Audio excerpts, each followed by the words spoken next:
by two marauders, Nick Toad. You must remember those words. Gordon's alive. You know what the Turing test is?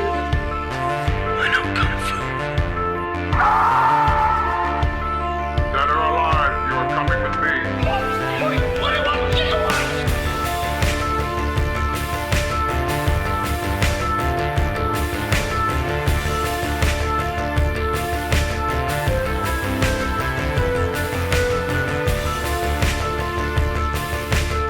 There's something very important I forgot to tell you.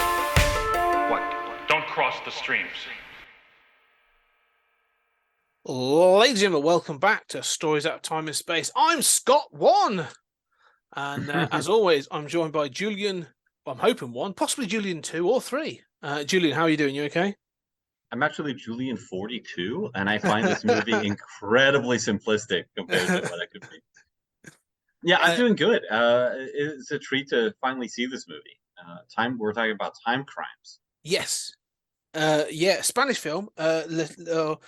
I'm actually going to try and do it. Chronocrimes. Crimes. I'm not going to bother. Chronocrimenes. Yeah, Spanish film. This is the second Spanish film we've done, because obviously we did the original version of Eyes Wide Shut. Starring small cast. I love the fact this has actually got a really controlled cast. Oh god, this is where it's going to be. I've got to pronounce Spanish names. I'm terrible pronouncing things. Cara, Alejada. Yeah, I'll go with that. Candelada Fernandez, Barbara Georgina, Nacho Binglando, and Juan Incarate. I'll go with that. And Nacho is the director too, and he's gone on to do other stuff. Yes. But he also wrote this as well. Should highlight just the writer and director of this. This was sort of like an independent breakout film. Yes. Yeah. No, and it feels very much like Primer. Yeah. Yes. Like low budget, but smart. Yes. This is. We'll get to it, but the concept is, I'm just going to read this. A man accidentally gets into a time machine and travels back to nearly an hour before.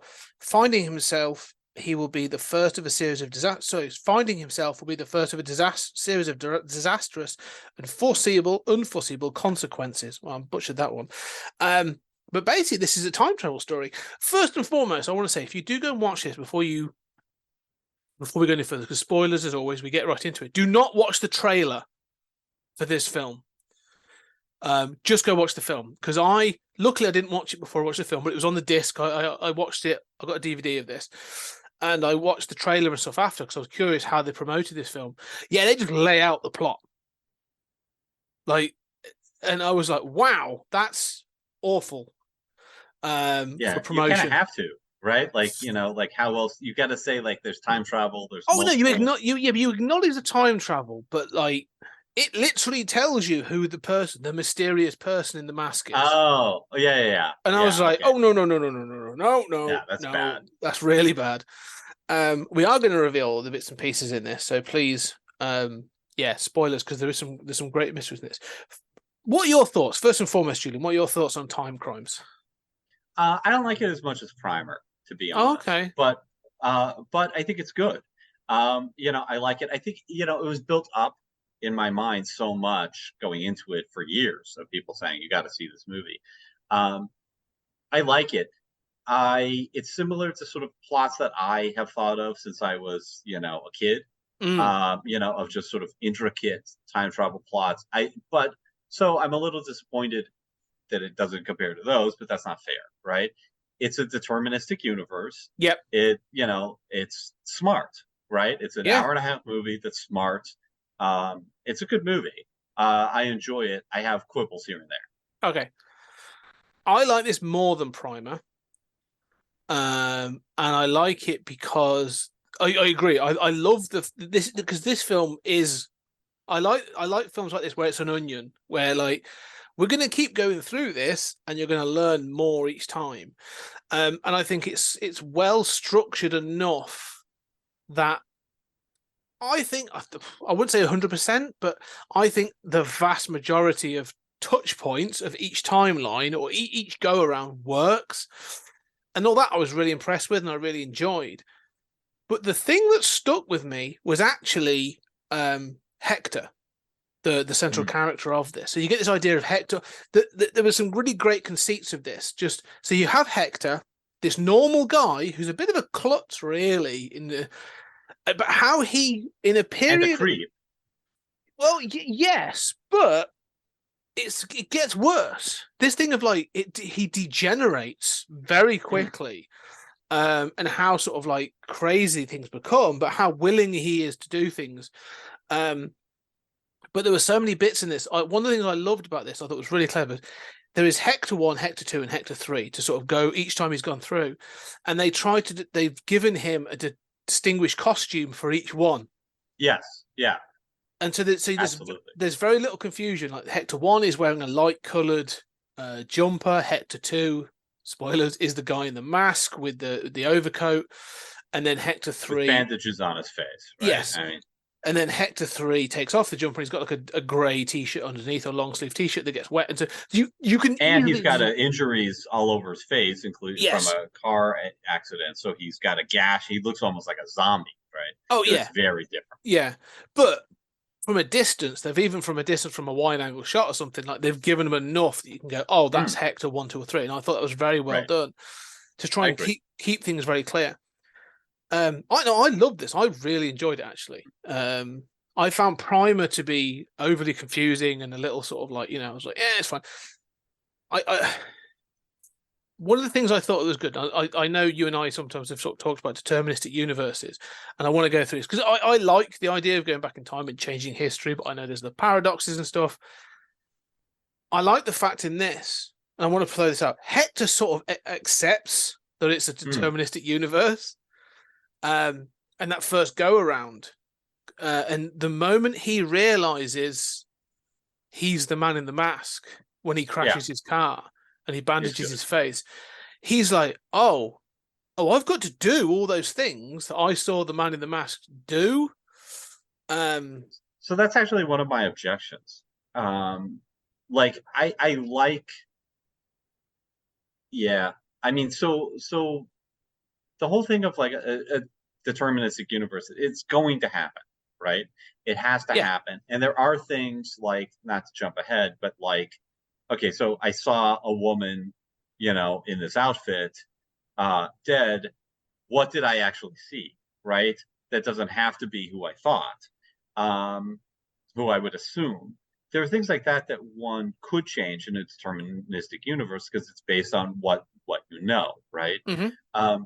Change, quote unquote, except it wasn't change, it was always already the other thing, right? Yeah. But the point is, I can't imagine, a scenario in which somebody acts impulsively in a way that they don't understand in order to fulfill deterministic things that we know must happen, right? Or else the universe cracks. I mean, it does seem as if my belief and the things that I've researched, that the universe is a consistency engine that just is, I mean, you see that in quantum entanglement, and you see this in every experiment we've done. So somehow, and I don't believe in free will, so somehow you would be forced to do, but you'd probably think it was free will, right? In his case, he just sort of becomes the engine of the plot at that point. And he, up until that point, is resisting, but then he wraps his entire face in the bandages, because he's got a gash on his forehead. And he just kind of like keeps, up until that point, he's sort of resisting. He wants to get away. He wants to resist repeating what he's seen in the first time through. And then he has this car accident, and it's crystal clear, right, who's hit him, right, immediately the first time it happens. I didn't know. Maybe because I wasn't looking for it. I was just like, oh, was always going to happen. Oh, I know every beat of this movie the first time through. Oh, okay. I'm like, every time you hear a scream, it's like, oh, okay, that's going to be explained on the next go around, right? I got the scream. Yeah. But so he wraps himself in the bandages, and then he just becomes like the instrument of the plot. Like he's menacing this woman. He's, forcing her into the woods. He's, making her take off her clothes. He's doing all of this stuff that is out of character, but he's doing it because he's got to fulfill this other stuff. But he doesn't want to repeat that other timeline. So why is he doing this? Do you know what I'm saying? Well, this is the thing, I think, because the thing is, it takes him some time to grab his head around what's happening, because he gets into the time machine, and he's tricked into the time machine because he's being chased by the man in the bandages, which is a great look. And I have to say, I had to double check. Batman Hush came out 5 years before this, and also there's in All-Star Superman, there's a bandaged Superman sort of look that came out the year before. So I was just like, oh well, no, this is just coincidence. I just thought they'd copied this look because it's so good. But he gets chased by the thing, and it feels like a slasher film at first. Like, he sees the girl removing her top, and then he gets stabbed, and he goes on the run, and he's being chased by this guy that's sort of looking very much like a slasher. Like, this could be an 80s slasher film or whatever, right? And so I knew nothing about this film. I didn't. It was called Timecrimes. It was Spanish. That's all I knew. Like, I was determined to go into this kind of cold. I'd heard about it, but I've been wanting to go in cold. So I was watching this, and then when he gets into the moment he steps in and he comes out the time machine, I was like, oh, okay, I get what this is. I'm sort of understanding this. But then when he's given the binoculars by the scientist who says, look, I'll explain it to you. Look at your house, or look at the house, and he sees himself doing the acts from earlier. Like, his wife is outside doing the garden. He brings out the table that he's just bought, and then he goes to bed. He sees this happening, and he's like, who's that person in my house? And the scientist is like, it's you. Mm-hmm. That is Hector 1, whatever. Like, you are now Hector 2. And I love that when he's looking at the house, you see him bringing out the same table to assemble that you saw the first time through. And so, because, it's just a smart thing to do as an audience. You remember that table, and now you're seeing the same shot from another angle. It's very well done. Some of all those sort of redo shots, or in some cases, I'm not entirely unconvinced they just didn't shoot them at the same time, but one from a distance, a different angle. I think it's clear that they did. Yeah, I think it's clear they shot them in the correct way, right? Rather than just like reshoot to get something laying in the same way. No, they shot it the first time through, but from two places. Yeah, exactly, from two places, or they had the same shot. If they redid it, it's really well done. It is. It's very well done. But he still goes on, and he tries to hide him away, and then he breaks out of the science lab and goes back to his house, and that's when he bumps into. He takes the car, and it also builds from there. But part of me is sort of like, he usually he's a bit of a creep. Like, he's not the brightest. This Hector's not the smartest cookie. He's a regular guy, and I feel like he breaks a little bit in this film. Like, that's the point. Like, he's a bit broken by these events. I agree. And so, there's also, we need to also point out that the time machine is untested. And so the scientist says, there are 4 characters in this movie, right? Yeah. There are 2 male and 2 female. The scientist, who's the other male character, says, you're the first vertebrate to go through this. We need to test you, right? And so remember, in Primer, there are physical symptoms of having gone through it, right? Yeah. And it may be affecting them mentally as well.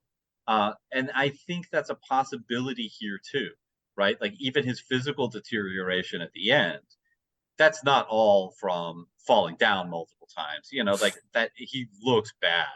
And I did think, like, is he mentally deteriorating? Oh, I felt like, the more, so it felt like this was like a spiral down. Like, the more he went into this, the more he went through, like, the darker he became, the more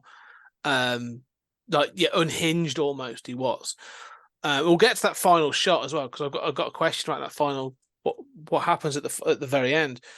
But it's almost like, once he has that car crash and he puts the bandages on his head and he sees himself in the rearview mirror, like, something happens. Like Yeah. there's like a snap there, and then because then he starts to fulfill those things. He's like, oh, I've got these bandages on, and he starts to think, and he sees the coat on the floor, doesn't he? He sees it sort of in the rubbish, and it's not until till Hector 3 that he says, because they talk about a walkie-talkie. He said, well, you've met Hector 3. He's Hector 2, sorry, at the end. He says, well, you've met Hector 3, and he had this walkie-talkie. So he throws it away. He says, oh, I've broken the cycle then. He thinks he's broken it, but obviously like later on he comes across another one that's in the back of the van, which he tunes in. But even then, before that, like Hector 2 picks up that coat. Like he doesn't try to break. Right. You say the determined. He goes with it, and he's like, right, this is what's going to happen. But like he intends at that point. This is how I interpreted it. All he intended to do was get the Hector to basically go away, and he could go home. That was what he was intending to do. Yeah. And it escalates from there. So he doesn't know what's happening. Like he doesn't see it. It's not until, he's chasing him to because there can't be two Hectors in this time frame. Well, there are. Well, there are, but he can't go home if the other one is there. Yeah, and that's not a cosmic thing. It's not like the universe will unravel. No. But he's going right. He can't stop. If he was to stop Hector, he did it the first time through, right? Like so, Hector 1 doesn't remember that, so yeah, it's not going to happen. No, but my point being, if Hector 2, stopped Hector 1 from getting into the time machine, forget your deterministic thing for a moment. If he tried to do that, yes, he would have probably ended up in the time machine anyway, because this film says it's a deterministic universe. Right. But all Hector 2 is interested in is like, right, if I can just get him to do that, I can go home, because he'll go back, become me. We go through this, and then I can go home. So I've got to fulfill this moment so that I can go home to my wife, get my head seen to, life carries on. That's all he's intended to do. He's a bit thick. I don't disagree with you. I don't disagree with you. I just think that moment is unmotivated and it's not clear to me. I understand what you're saying. I mean, yes. So I think you're right. I think that, but my problem is that he seems like such a headstrong, stupid character. Yes. For him to say, "Oh, okay, obviously now I accept we're in a deterministic universe, right? And I'm going to keep these bandages on my head, put on this jacket, and then menace this woman to make sure that and then stab myself with scissors. This is too far for me. This is where I don't think most of us would say, yeah, I'm going to menace this person and I'm going to stab myself with scissors. And I think don't get me wrong, it's a smart movie. I like this movie, but I believe in the deterministic universe. But in a smart depiction of a deterministic universe, this stuff will still happen. It's just like not going to happen in this order. Like, for example, it seems weird that he would spend most of Hector 2 being a bad guy and playing out things that are totally out of his character. Being a kind of mastermind of having this stuff, and then have Hector 3 say, come to think of it, I'm going to try to dissolve the universe and change stuff. Right? That seems backward to me. So what you would actually want then is, because much like this film does, it keeps showing you events from a different angle. So you see an event and then you see it again and go, oh, there was something more to it that we hadn't seen before. So what we should be seeing really is all the events of Hector 2 were a complete accident. They should be. There should be a bumbling idiot making accidents. Like, so, he could lose his jumper, so he's cold, so he ends up grabbing the coat because he's cold. Whatever. The woman being naked could be a complete, like you say, he could, he shouldn't be menacing her. That should be something unrelated. You're saying that all those things should be an accident kind of thing, right? Or those are things that happen later on. Those are like, well, she wasn't naked. Why, why? What's happening? Well, actually, because Hector 3 is there, and Hector 3 is like, no, I've accepted it's a deterministic universe. Something like that you could do. I just that shift when he wraps himself in the bandages and keeps going, and it's just like, oh, okay, now I'm going to be the instrument of the plot, bothers me. Okay. I can see why. I understand what you're saying. It works for me to an extent because Yeah, there's I'm not saying it's crap. I mean, no, yeah.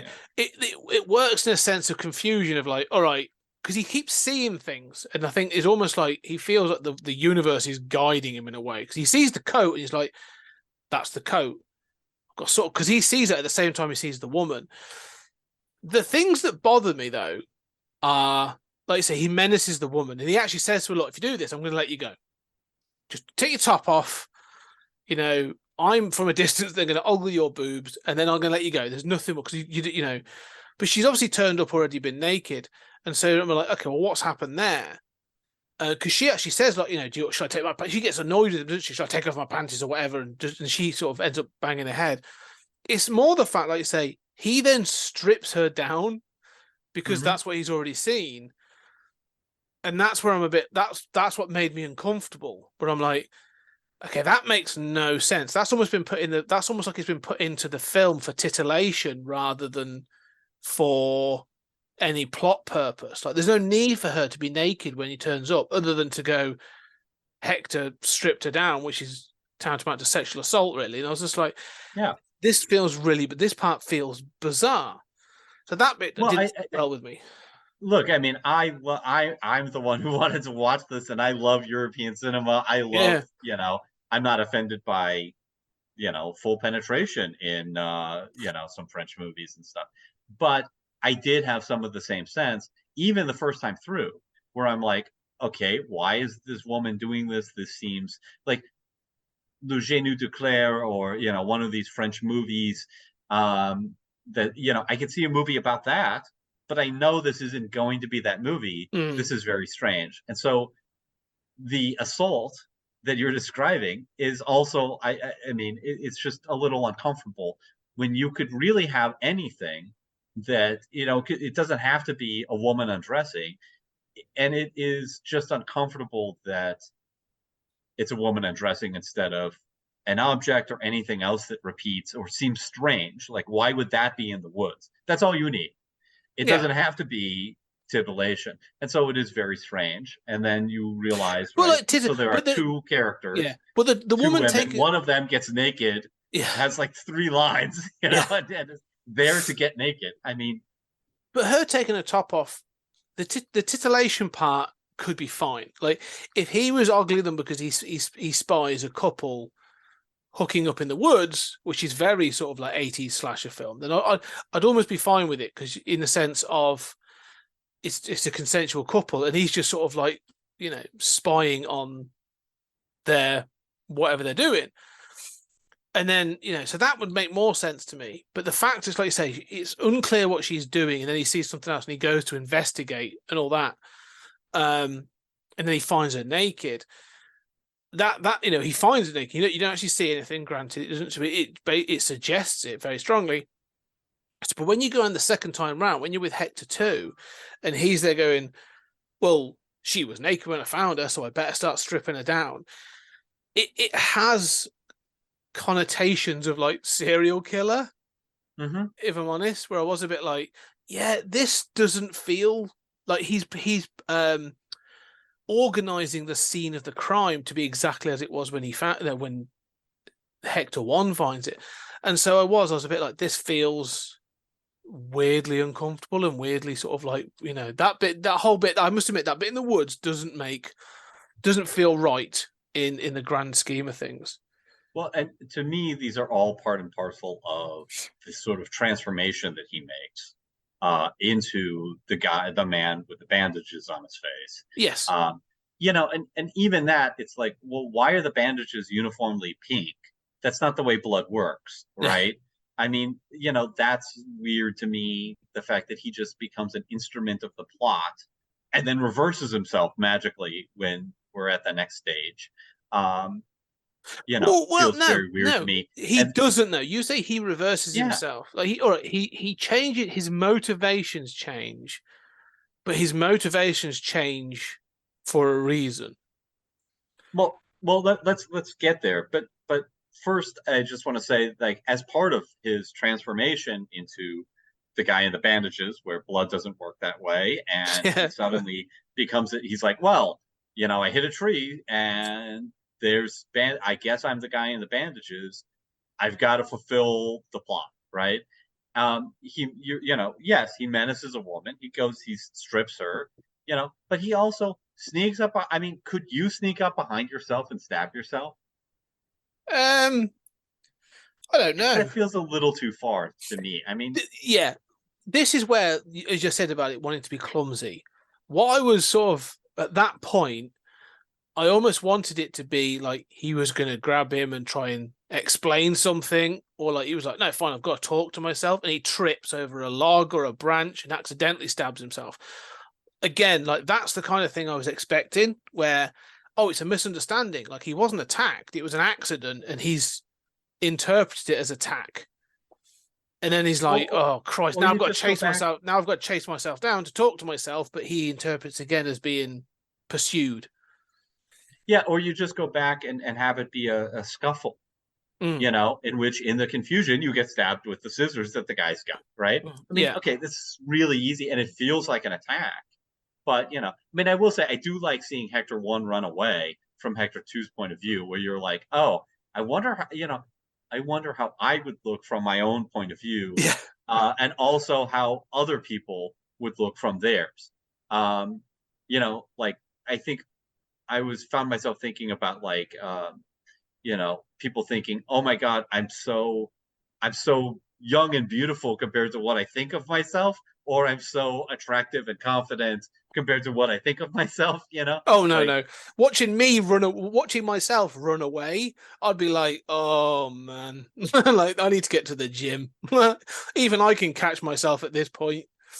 Yeah, I don't know. It is interesting. I do like that, and there's a couple of other scenes like that I kind of enjoy. That it does things like that. But you said that he doesn't really reverse himself. I mean, it seems that you realize that he is in league with the scientist. Hector right? 3. Hector 3 is in league with the scientist. But Hector 2 calls and says, calls the scientist, and that he's been on the walkie-talkie as the scientist is talking to Hector 1, and Hector 2, the guy in the bandages, wasn't actually doing any of the things that you were told he was on the walkie-talkie. He's just been in league with the scientist, and the scientist is like, just get up here, right? Like, we all know how this is going to play out. But again, I think that was interesting. Yeah. But then he suddenly shifts. Well, no, the way I see it, the crux of this film is Hector's wife. Yes, that's right.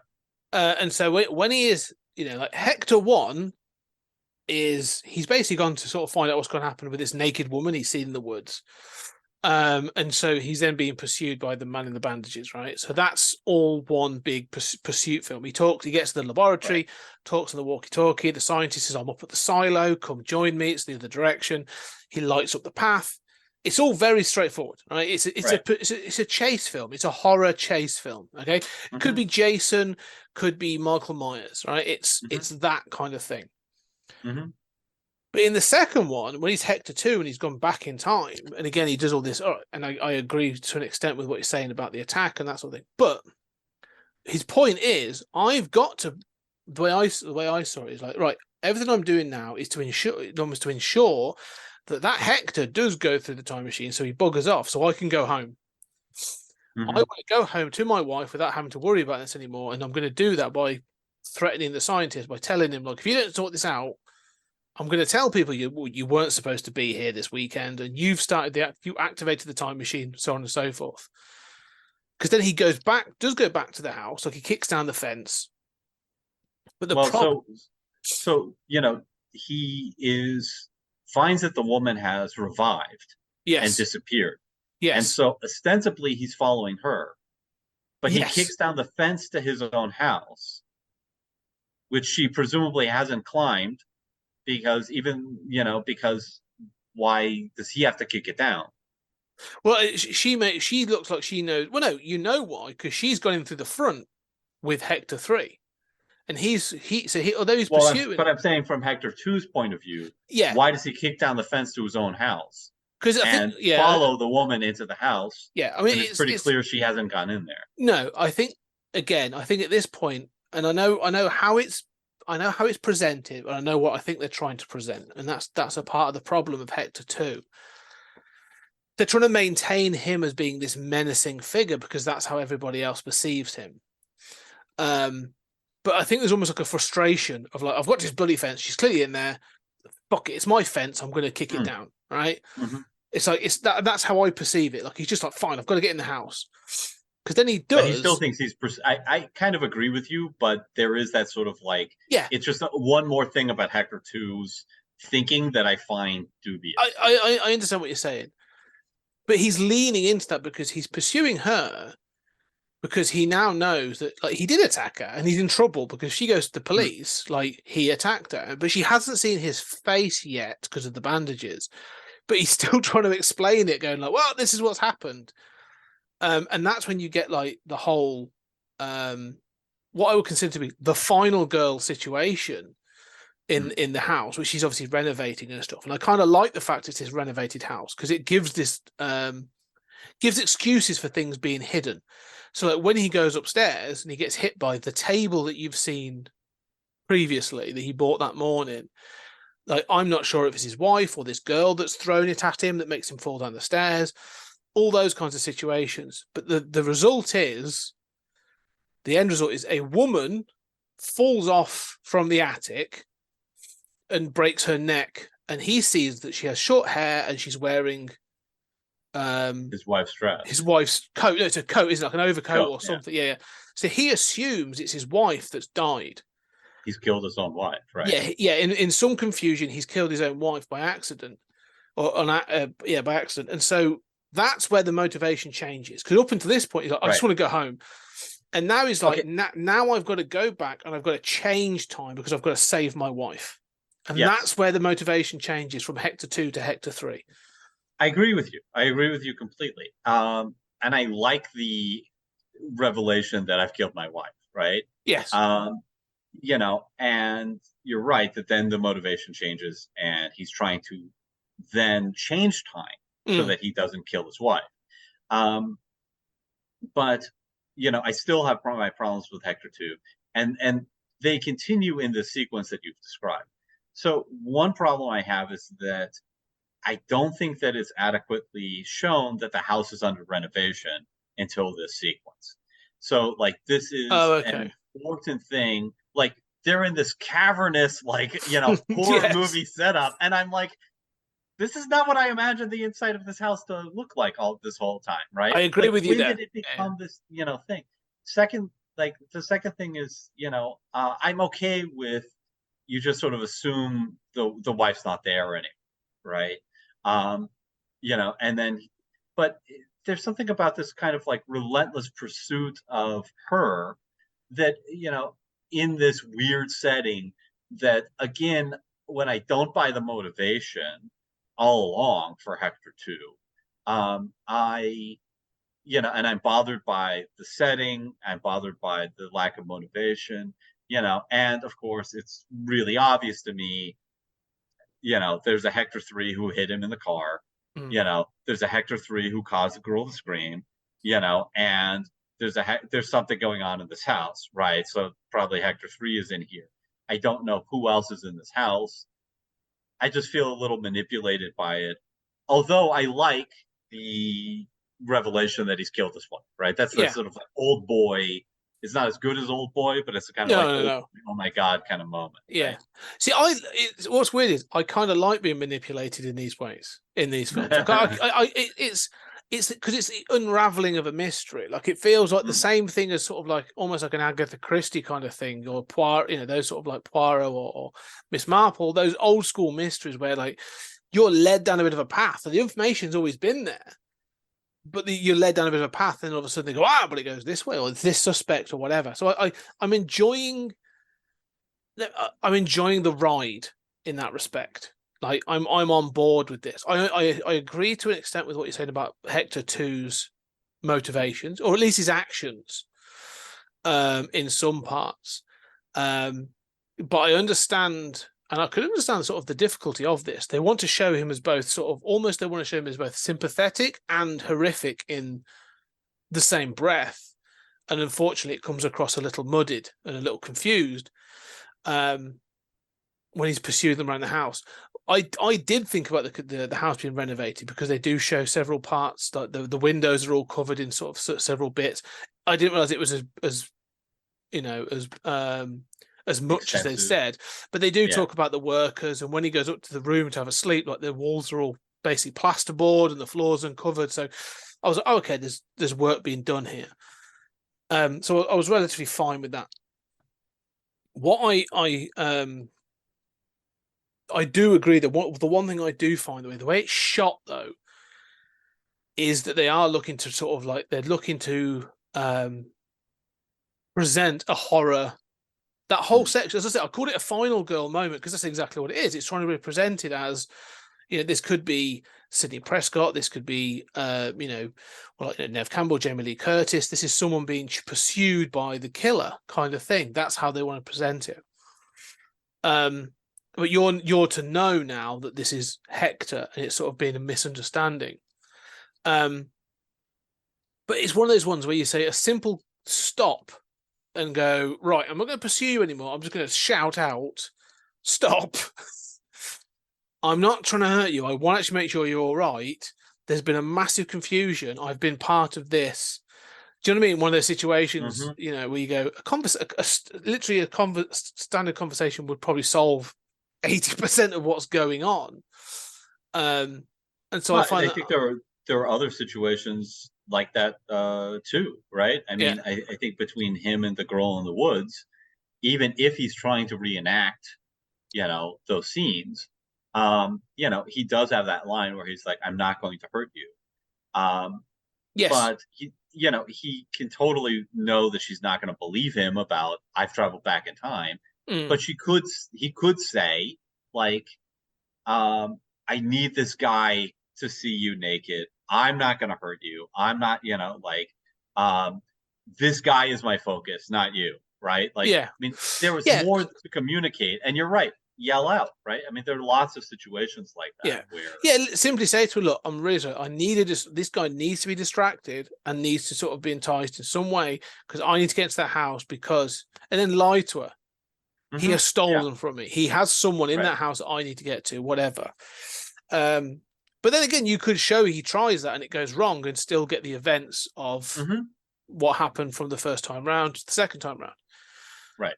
But I do like that you are shown what you think is his wife dies on the second go round.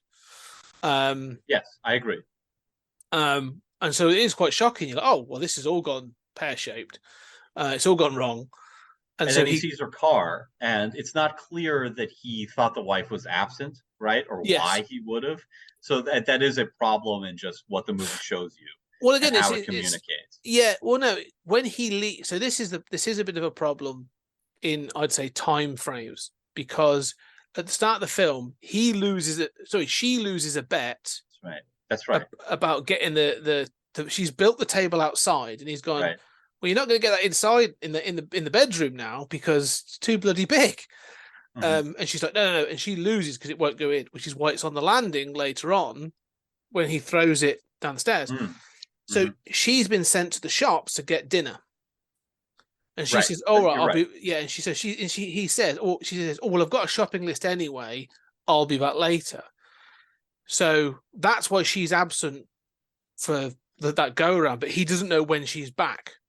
Right. So when he sees she's back and she sees the car, he's like, "Oh Christ, she is back," but we don't know when she got back. Yes, exactly. We don't see the time frame, the time scales. So it is a bit of a problem because it goes from being daylight to nighttime very quickly in the film. Yeah, you're right. It does show a bit of a problem, but they try to give you the information that says, "Oh, she's gone away and now she's back." So I think he was hoping she wouldn't be around when all this event was happening. Yeah, you're right. I forgot about how she had left to do that, and and I like that. Yeah. And I like the revelation of the car. I think that as soon as it happens, I'm like, I like this. I still don't buy your Hector 2's motivation of just becoming the agent of the plot.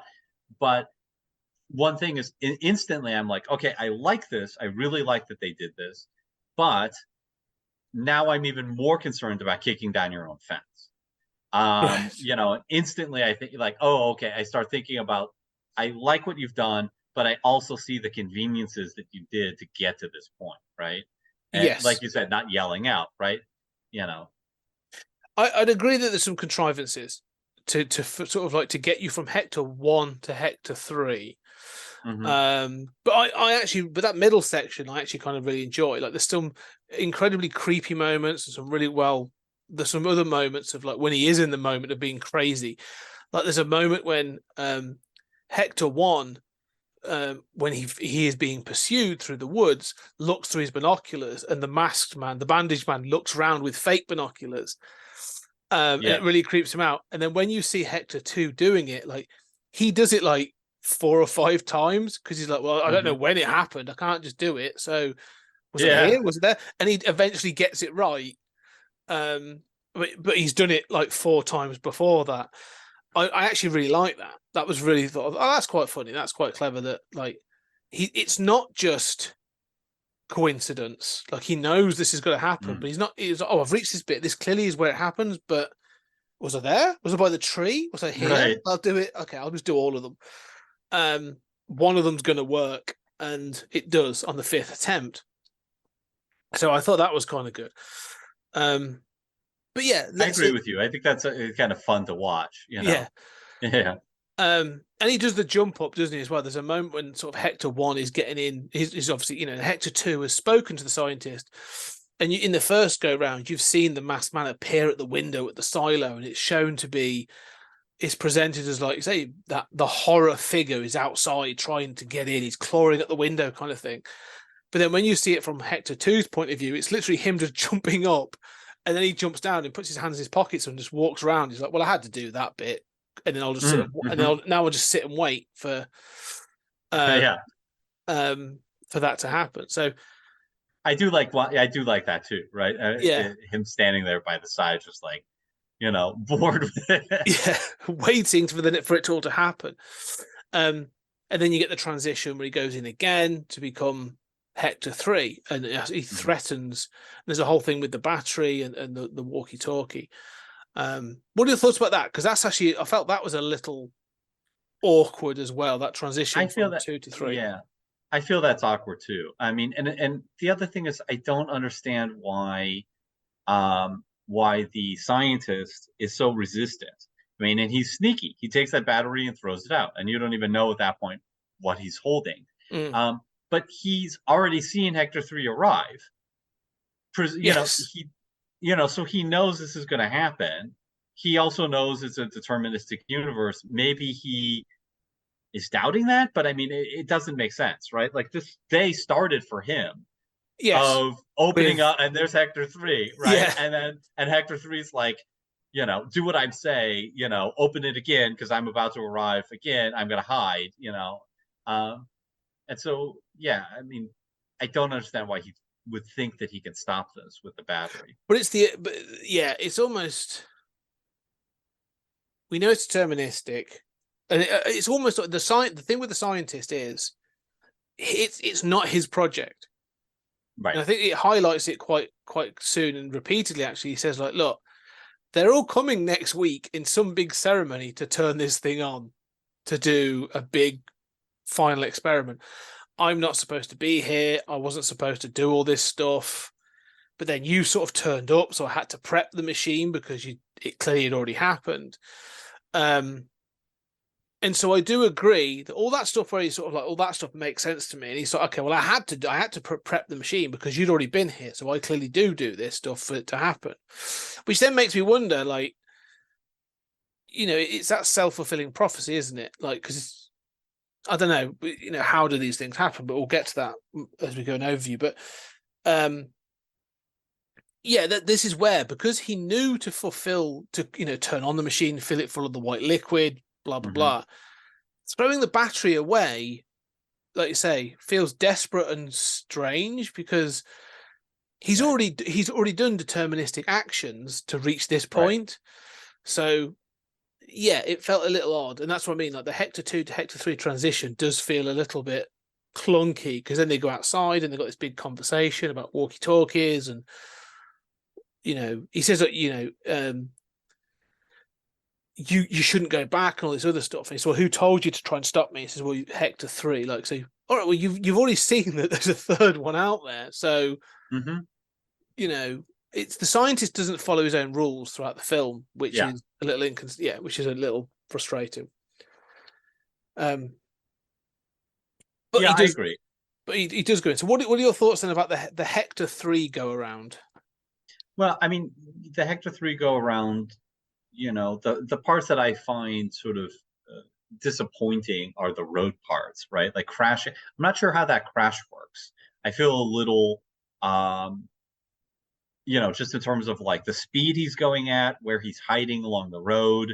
You know, it's a very small road, yet he seems to be, you know, and he also goes off the road then again. You know, he crashes and then his car goes off the road. I mean, you know, I mean, these are quibbles. I mean, obviously I like the film, but yeah, these are quibbles. I think the point of Hector 3, though, is to save the wife. Yes. And in the process, he knows he has to straight up murder this woman who he has already menaced in the woods, right? Because somebody's got to, you know, so he pretends to be that body. So he pretends to be helping her. He gives her his wife's coat outfit, right? Yeah. And sets her up to be this person while keeping his wife secret. And I think all that works well for me. Yeah, I think that there's a sort of a section because it goes back to the house. You see the car crash, or the van crash, and I'm fine with that because it seems like you know they've tried to show it. I don't know how much room they had to film, but it shows that they've tried to show it's a bit twisty and stuff. Fine. So I'm fine with the sort of the car crash and the van crash. Because then he comes across another walkie-talkie and it's like, oh, this is the walkie-talkie that obviously I used and all that other stuff. And he's obviously, I like the fact that the practical makeup effects in this are pretty good, actually, are really solid. I like the damage. He gets more and more damage as he goes along. And then he comes across the girl and they're hidden in some ravine in the forest. And he keeps saying to her, like, no, look, you're safe here. He's not coming down here. Because he knows, because he didn't go down there in the first that go round, and he passes out, and then they end up back at the house. And so it is that sort of thing of like, what I find interesting about this is from the girl's perspective. She sees like she's never met Hector 1, but she sees Hector 2 obviously because of the bandaged face, and Hector 3 as different people. Like she's only ever been pursued by this masked. Bandaged masked figure. So ironically, by being Hector 3, he's also given himself the perfect alibi. Because she'd end up going like, right. She'd be like, I was pursued by this person, and they'd be like, oh, well, the DNA shows this guy. And they'd be like, well, it wasn't that guy because you know I saw them together. She sees them at the same time. Right. I see what you're saying. So which I think is quite interesting. If she were to survive. If she were to have survived. So there's all that where like he's got an alibi, but I like this. But yeah, where they get in the house, he throws the table downstairs, which now you realise it's him throwing it at himself. Right. And then like he gets her to safety by getting her into the room, and then he cuts her hair because she's got quite long brown hair. Cuts her hair and gives her this coat, and she's a bit like, what are you doing? And he's like, but he won't be looking for someone with short hair. You know, he sort of says to her, like, it's a disguise. Like, this is how you get away. And convinces her and then says, there's an attic, you'll be able to get out that way. On his face, he knows he's sending her to her death. That's right. And I like the fact that although we've questioned his actions in the first one, he's never meant to hurt this girl, but now he's having to send her to his death. Like he's kind of reluctant, but he knows it's either her or his wife. Right. And he knows this happens, and so I think the guy plays it. The guy who plays Hector plays it quite well. And he's like, "Okay, go now." Like he takes a breath and then just tells her, knowing what's going to happen. So I like all that. I think it works really well for me. And then you hear it in the background. You don't see anything. You just sort of like you hear it. But this is the end. This is where he sort of like, you know, he sort of bumps into his wife again. She's come back into the house, and he's like, it's all going to play out now. Like nothing else is going to happen at this house. Hector 2 is going to steal the car and drive back to the silo, so on and so forth. And then they sort of sit in the deck chairs in the garden, and it's sort of, this is the end. This is the sort of thing. So, and she then hears the scream, doesn't she? And she goes to run, and he grabs her arm, and then they just sit there. Does he die? Or do you think he dies at that point? No. Why did you? I don't know. It was in my head. I was a bit like, they're just sitting there, and I was like, okay, so he's either going to have to go to the hospital with these horrific injuries, and they've got this really bizarre story to tell. And I'm then going like, okay, you've got to fill in all these weird gaps in your story. He could then connect himself between being Hector 1 and Hector 3, and Hector 2 becomes this mystery individual. Or do his injuries get the better of him, and we're just actually watching him like he's reached the bottom of his spiral, and has he won and got home? I wondered if he's going to die. Like I do wonder if he, but I don't know that I never thought that he dies at that moment, right? No, okay. I mean, I do have a question, which is how does the girl from the woods get into the house? Like, again, I'm irritated by this kicking down your own fence thing. And so in Hector 3, when he finds her already in the house, we're supposed to think, oh, she ran down to the house and he followed her by kicking down the fence.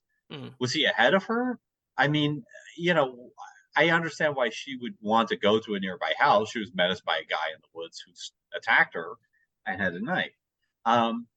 But how did she get in that house? Unless he had already kicked the fence down, but we don't ever follow her because she's not important. And yes, no, we do. No, we don't. We don't in 2. We do in 3. Yeah. So okay. What happens is, so Hector 3 after the van crash passes out in the woods, but she then on the road bumps into Hector 3 again, and she helps him. Like he's like, we've got to get, let's get away. We've got to get to somewhere. And so she sort of like helps him walk out of the woods. And we see them walking up the path, and she says, there's the house. And he says to her, we can't go to that house. I don't want us to go to that house. Right. Yeah. And they climb over the wall, and it's the front of the house. And what you see is, because all the windows aren't fully renovated, security's clearly crap, they climb in through a front window. How does he not know that it's his house? He does know. He just doesn't want them to go in there because he knows his wife's going to be back, and he doesn't want them to include her. He's going, no, we're not going to that house. Yeah.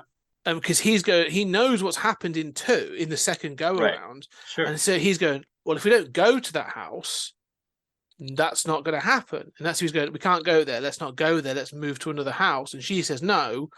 And then you've seen her, it sort of suggests her getting in through a window, because then he follows her in through a window. Yeah, it's not well shown. It's dark, and it's kind of badly set against what else is going on. But yeah, that's how they get in through the house. So they are then in the house, and she runs upstairs, and then he follows her in, and that's when you see them in the 2 rooms, and they look at each other across the landing. Right. Yeah, and then you get this, the table thing and everything else. Yeah. I mean, I think for me, and we'll talk about this. There are parts of this that start to fall apart just because of the small scale. Yes, I agree. Okay, so let's get to those chairs. How do you feel about that as an ending?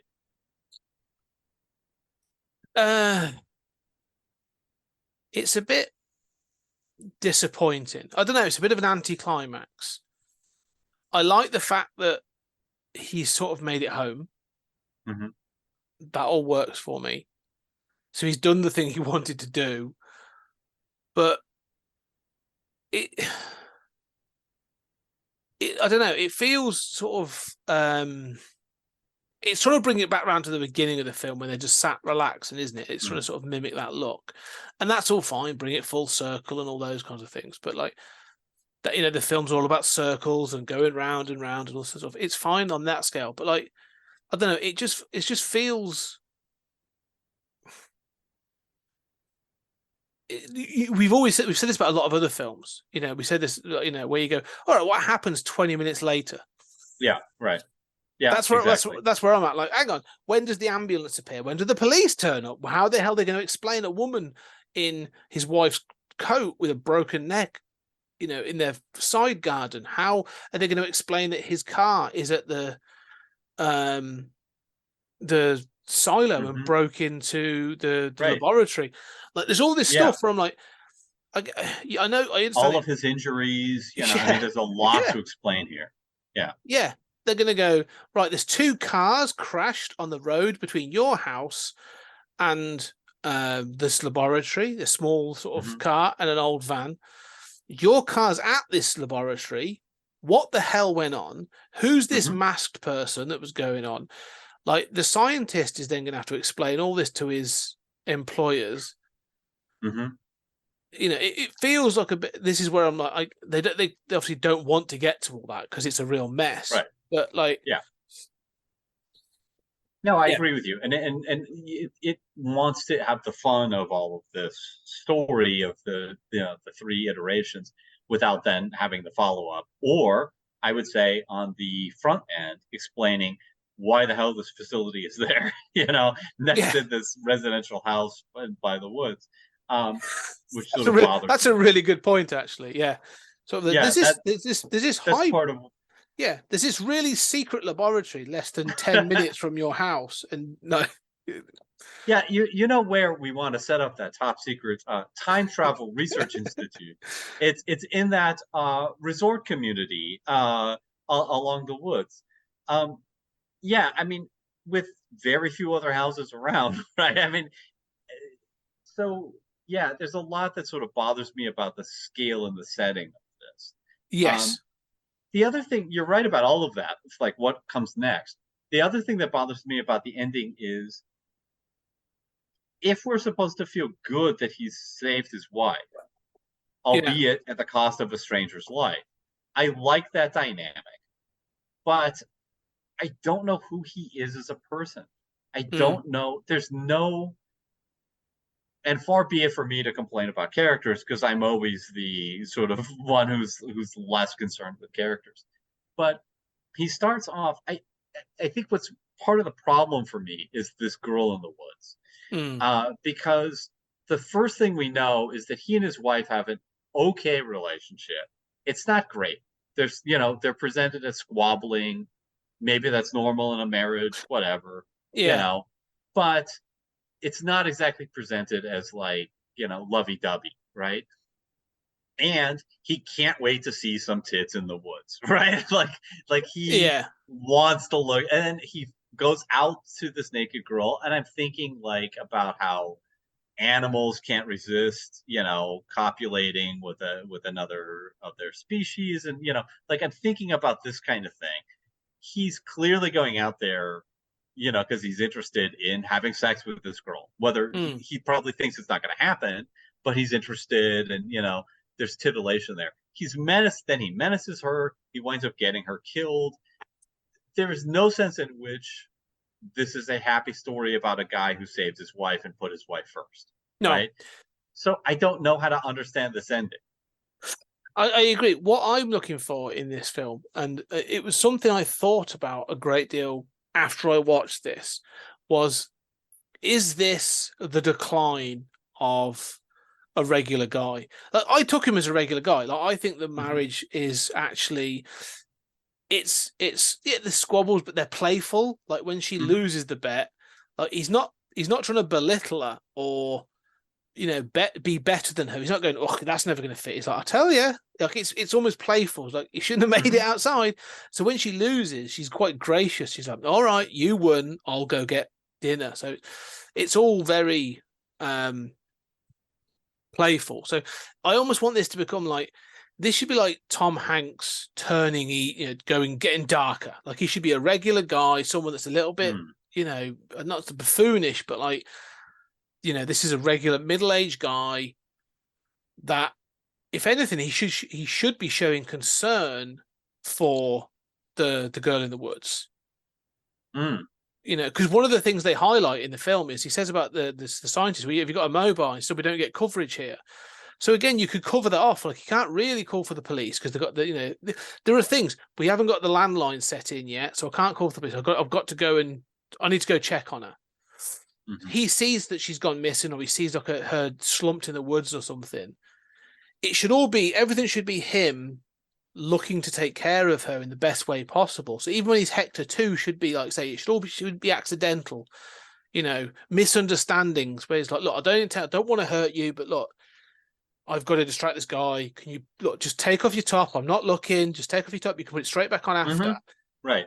And then when she does that, then she attacks him and she bangs her head, and then the same with him stabbing himself, blah, blah, blah. It should all be accidental, so that when he sends her to her death at the end, it should be like a real gut punch that, like, this is the person actually, this is the thing, that this is the woman that's first kicked it all off, really. But also he spent 2 iterations sort of trying to protect her, and now he's got to send her to her death to protect his wife. And that should be a real like character moment where, like, what right have I to send this poor young girl but it's my wife? Like, there should be that conflict. There should be that conflict there for him. And you're right. Although there's that little bit of that in that moment, I don't feel it's earned enough throughout the rest of the first part of the film. No, I agree with you 100%. And I think that he's such a cipher as a character. Yeah. That, the Tom Hanks point is incredibly well made, right? And if there was the, open your eyes version of this movie, which was talked about at one point, it would sort of be like that, right? It would focus more on character. It would have him be more of a likable kind of guy who then goes bad and becomes the stalker of the horror movie, and then in the third iteration becomes the guy making the tough choices to save his wife. Yeah, imagine Steve Carell doing this. Could be. Yeah. But, I mean, I think that part of my problem is I don't feel good about that. I like the twist of saving the wife and everything, but I don't, like you said, it doesn't feel totally earned as a sort of like difficult thing for that character. Because he's such a cipher, I don't know how to feel about their marriage surviving. I don't know if he's going to survive physically. I don't know, so I don't know, is this a happy reunion? Like, we're going to get through this and then keep renovating the house together? Or will he be dead in 24 hours? I don't know. But I also don't know how to feel about that. And I think partly it's because, like there's a lesson here. If this is a horror movie and horror movies teach the lesson, like, do not fornicate before marriage, right? Yeah. Because you're going to get a knife in the chest by somebody, right? What is the message here? It's kind of don't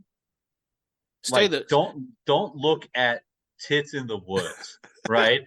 Don't get involved. Look for the other woman, right? No, the message here is don't get involved. It's to keep it at a distance. The point is, he's fine watching. That's not a problem. Yeah. From a distance, he's got the binoculars. Yeah. He's watching. It's the moment he gets involved that it becomes a problem. When you see a guy in the woods with a mask, with bandages over his face and a naked woman, let them do what they're going to do. Okay? Yes, the simple answer is get your phone out. Kill or rape her, That's it. Take your phone out and record it, but don't get involved. I guess. I mean, but I think that's a little disturbing to me. Like, it is the sort of like, I think it wants it to be a little bit of the sort of like Die Hard ending of like, they're reunited. It's less so like they were strained, you're right. But it was more sort of like, I did this tremendous heroic thing that I may never tell you. I don't want it to be heroic, though. Here's the thing. What I want is one of the things, the way this film starts is he's been to the supermarket or whatever, and things are falling out of the boot of his car. Like, the back of the car is open, it's a hatchback, and things have fallen out onto his drive. Like, if I was to do the remake of this with the Tom Hanks, Steve Carell, like, I would actually have the opening credits with him doing the shop. You see him doing the normal things. You see him sort of interacting with the cashier. Like, he's a bit, he thinks he's that sort of like cool. He's a bit, tries to crack jokes, but they never quite land, or he's a bit awkward or whatever, sort of like. Yeah. But he's sincere and he's sort of like lovable. He's that, all American sort of character. Like have that, and then the ending of the opening credits is him getting home and finding that there's all stuff's falling out onto his drive. Fine, that is all good. That's the character it should be. Then the relationship should be playful between him and his wife. Okay, that's what I want. That's the start of the film to be. That ending, actually, I don't want it to be heroic. Heroic, yeah. It's not heroic. He sent a girl to her death. Right. I don't want it to be. I almost think I want this film to almost end where he's gone through all this and he's now traumatized. And his wife is actually a little bit scared of him. Like the moment he grabs her wrist, it feels aggressive. It's not a gentle. Yeah. It's not a gentle. Don't go look. It's a sit down. And that's how it should. I want it to end. Is like this is a downer ending. I don't want this to be a heroic ending. I want it to be a downer ending where you see this happy-go-lucky sort of like chirpy person you met at the beginning is now kind of broken by what they've gone through. And like the wife's going, oh my God, I've got to go do this. And she's going, don't get involved. So that's the lesson. That's the lesson he's learned. Don't get involved. There are elements of that, right? Yeah. That are here. I just don't know that. Like, I don't know. Well, I do know that this movie's not in control of its messages, right? Yes. It's really focused on the fun of the multiple iterations, and you are your own horror movie stalker. And admittedly, that is fun, right? And it keeps it at an hour and a half. Kudos, with no budget. Kudos for making this movie. It's an awesome movie, especially with those things in mind. But I don't think that because it's so focused on what it is doing, it's not focused on that relationship. It ends grounded in this relationship, but we don't know anything about that relationship. Yes, agreed. And so that feels odd. That feels like it became a different movie or wants to be a different movie in the final shot. I don't know or like the main character. You should do. That's the thing. You should like that main character from the get-go, and you should feel bad about his decline. That should be, yeah. Yeah. Well, and I think similarly, I don't think it's in control of its messages about, sort of gender and what's going on. Yeah, like we pointed out the whole naked girl in the woods thing.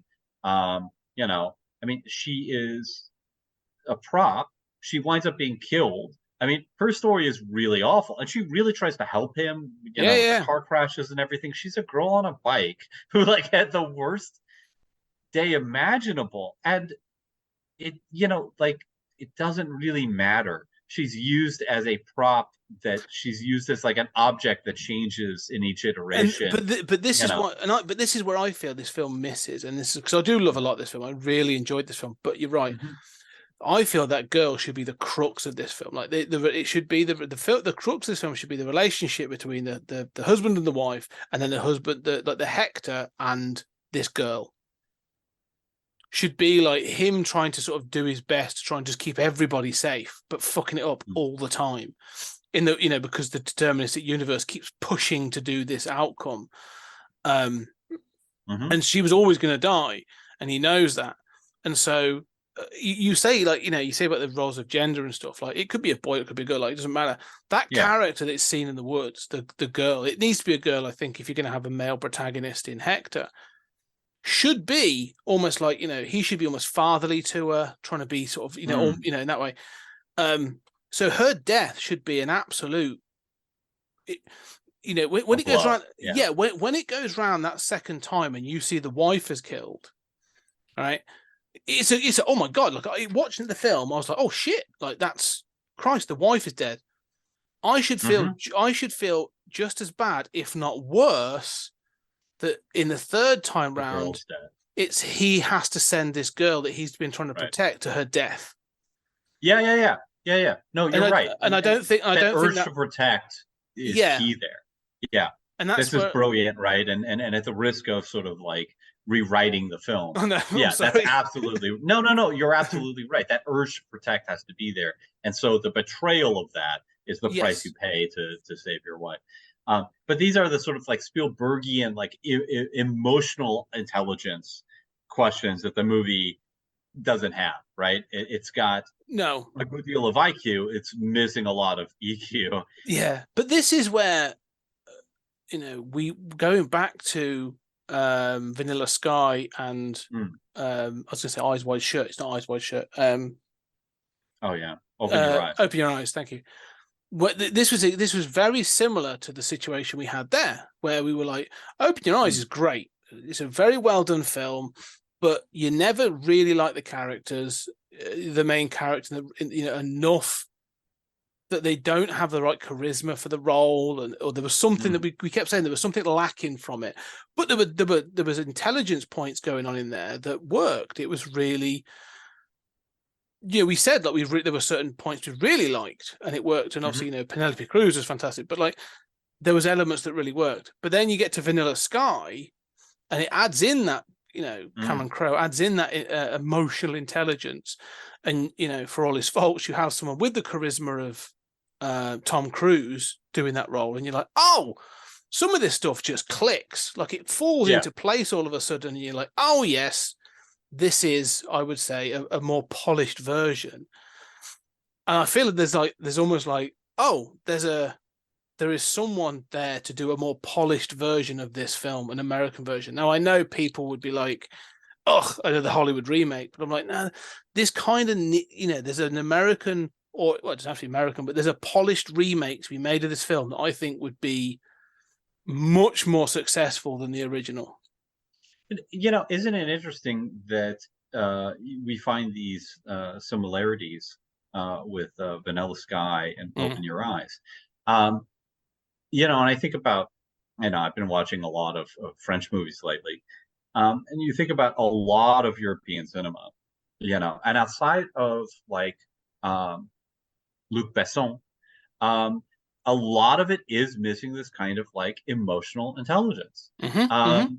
I mean, that's so much of what I hate about like French New Wave stuff is all the characters are ciphers, utterly ciphers. And to me, like when what really clicked was when you were talking about that he's protected her, and so it really comes at a price that he's got to then betray her at the end and use that power to send her to her death.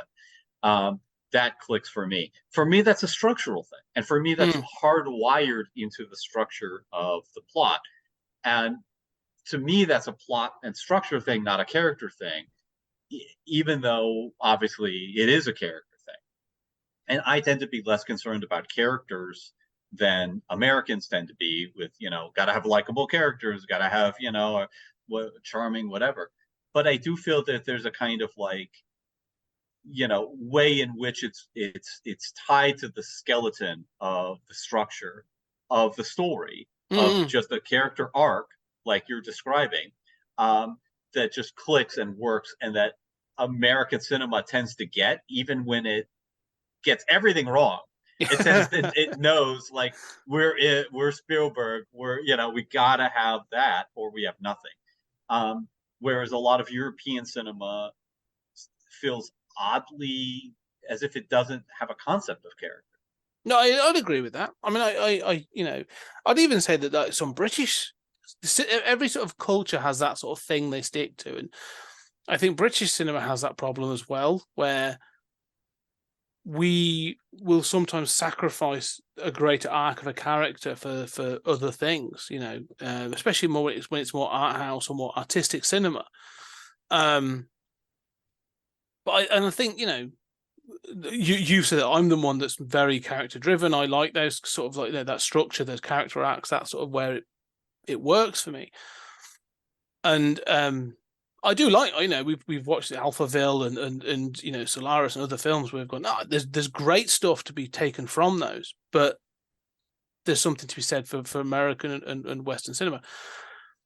But to me, I come back to that scene, and there's a moment in one of the key things that when he sees the body fall off the roof and hits the floor, and it's really well done. I mean, it looks pretty graphic and painful and stuff.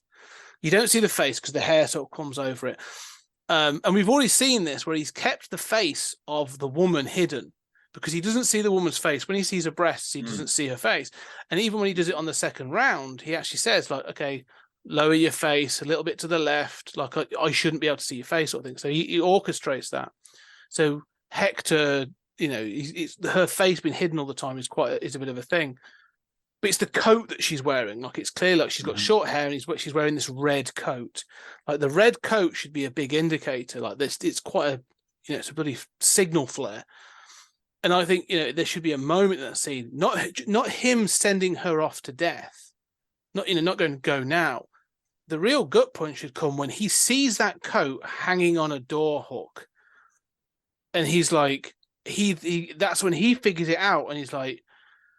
And he then makes the choice by taking it down off the coat hook and giving it to her. Him giving her that coat is condemning her to death. And that's when he cuts her hair and stuff like.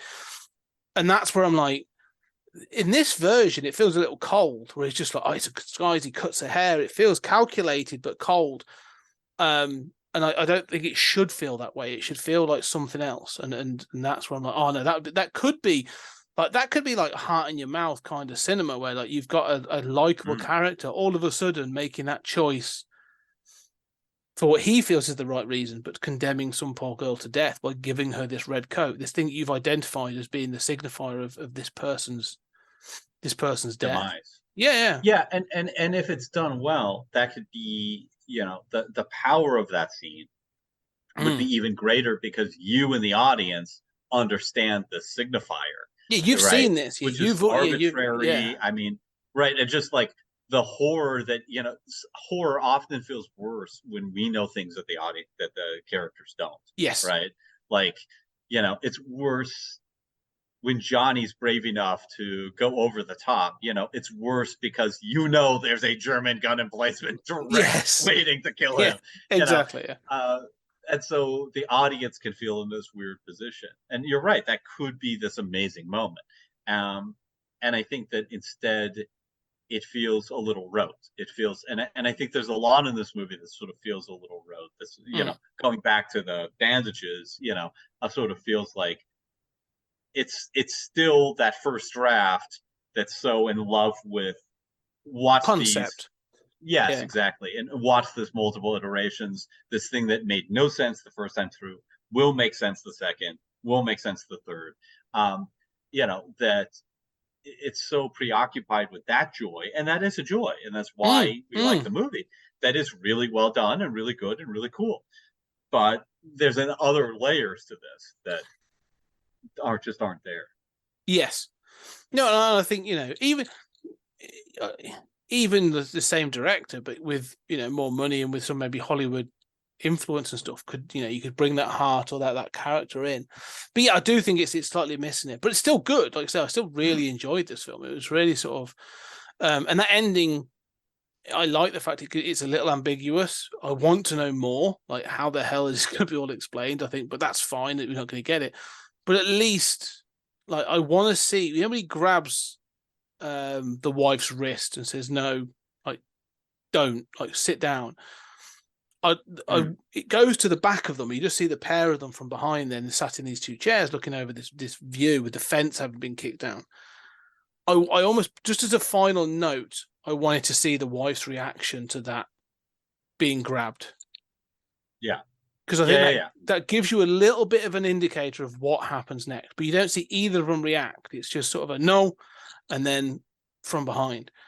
Yeah, that's a good point. I mean, and, you know, I think that's part of why I feel so alienated from that last scene, is that we don't really see her reaction. You know, and I think, you know, again, it's a good movie. I really enjoy this movie. I'm really glad I got to see it. It's a smart movie. It's good enough that it makes me want to see a better version of it. Yeah. You know, which is, I mean, I feel like it's a better movie than that, but I still wind up with that feeling. And I think that, you know, one of the things that bothers me about this, you know, is if you think about these four characters, the wife is really a cipher. She has almost no time. She doesn't even get a reaction shot, right? At key moments. We don't feel what it's like to have her home invaded. You know, she's in this terrible situation. We sort of see her shoved into this sort of like barn thing, outside, but we don't really we're never permitted into any of these characters' interior space, Mm. and that's a big problem. The main character I don't like.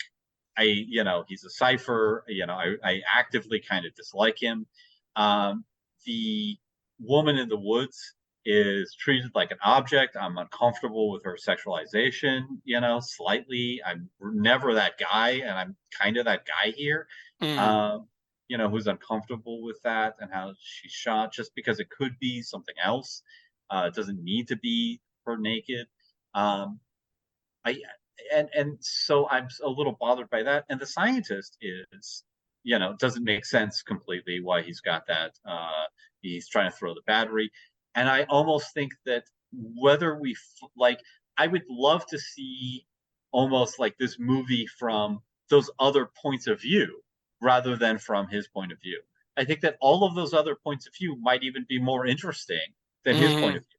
I think, like, imagine the scientist, you go in and you're like, I'm going to use this on my day off on the weekend, before the big reveal. And as soon as you power it up, a guy comes out of it, Yeah. and you're like, oh, I'm in it now. And he like threatens you and holds you at knife point and is like, I'm going to come through again in a minute. Like, that would be fascinating. The same thing with Squirrel in the Woods, who has the worst day imaginable, and that could be done early on or something. I mean, the wife who, has her own sort of arc.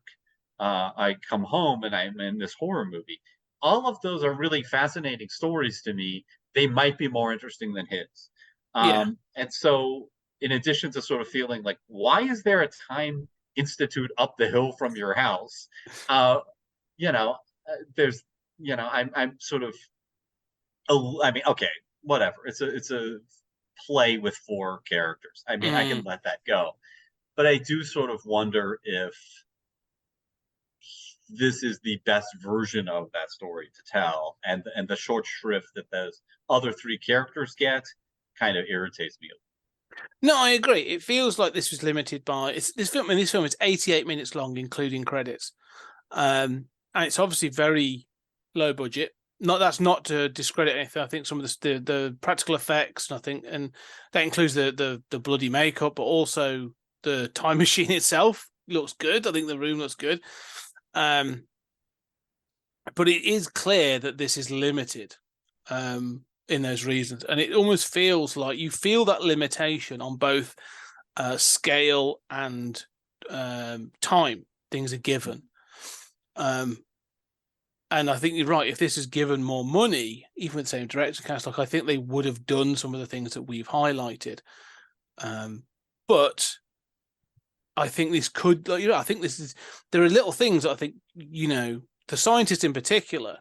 I don't want to be a mad scientist, but like you say, just some kid who's like who's a bit like, yeah, I came in today to do some final preps for this thing that's going to happen next week, and then these people just started popping out of this bloody machine. Which I know the fact that if they've done that, then I must have done these other things, so I'm going to have to do them. This sort of like this deterministic thing, and being almost driven and pushed and confused, but going like, and being there like, look, I'm just a junior. Like, I don't really know what I'm doing, but like, I'm going on what I know, and so this is what's happening.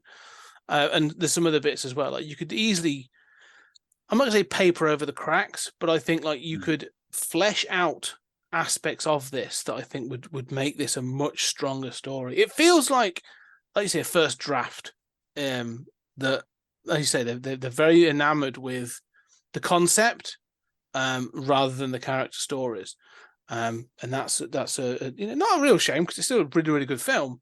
But I do think there's, like you say, I do think there's a remake of this to be made that would be really strong. Yeah, I mean, you're right. I feel the same way. It is really a titanic accomplishment, and Mm. people should see this movie.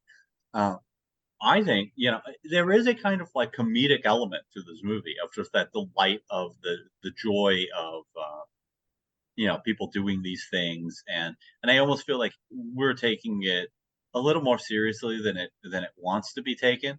Um You know what I'm Yeah. saying? Like, I'm not even sure. It's got that horror element, but I think that, yeah, I don't know. I feel like we're sort of asking some questions that it's not really interested in answering. No, but I don't think that's an excuse. No, I You know what I agree. mean? Because you say about there's a comedy element, and I think at times it tries to sort of introduce, and maybe this is a cultural thing. Like there are moments when I'm like, I think this is supposed to be funny, or at least they're going for a little bit of humor. Like when he has crashed the van and he falls out the back of the van, and he finds the walkie-talkie and he just lies there and he looks at it, and then he interacts with the scientist.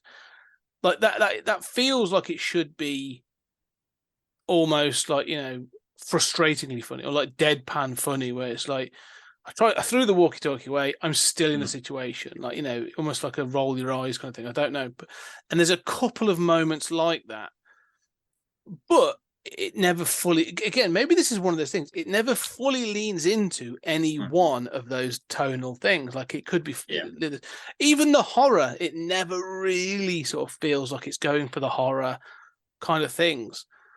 It does on And I think certain it should. shots. Oh, 100%. Like, Yeah, it should yeah. really lean into that horror much more than it does, Mm. right? I mean, get some Wes Craven shots of, that knife and the camera panning around, that just, and have it be this sort of like small scale sci-fi horror. Oh well, film. I think you could easily do this. Like each go around has a slightly different tone. I mean, like that first go around should be like a Wes Craven horror movie. Like you are being pursued by a man wrapped in bandages that's trying to kill you with a pair of scissors.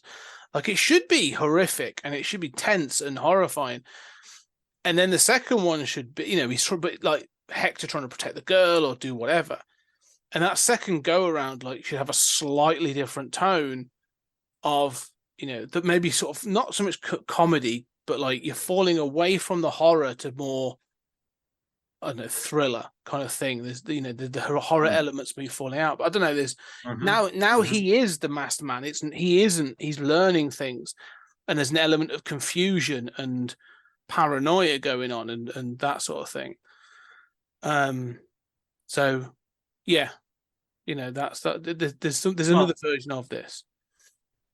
You mentioned, that scientist potentially being a young guy there, and having some more comedic element. I think that clearly, if we're going to justify the money to remake this in Hollywood, we need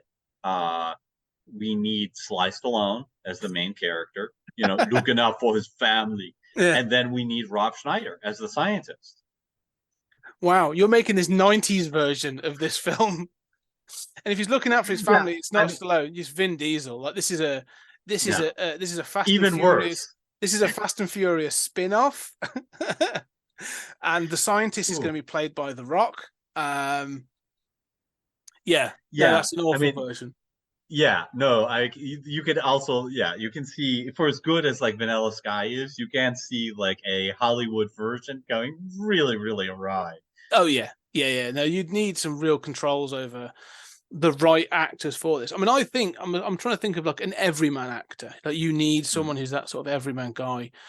There's a few that you could do.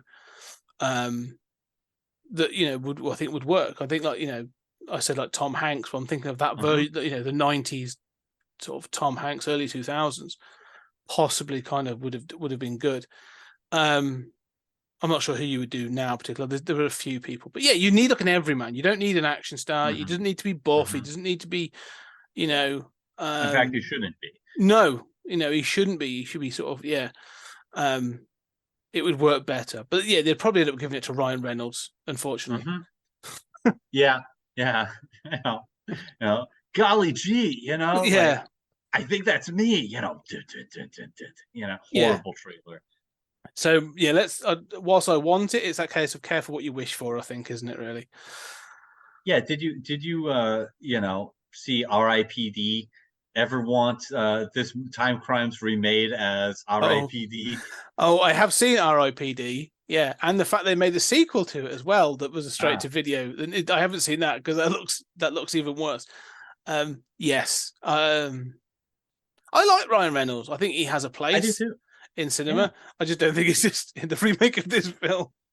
No, yeah, I agree. I am gonna have a think about it though. Anyway, final thoughts with regards to Timecrimes. I've heard about this movie for years, and I chose it because I wanted to see it, and wanted an excuse to see it, and then talk to my buddy about it.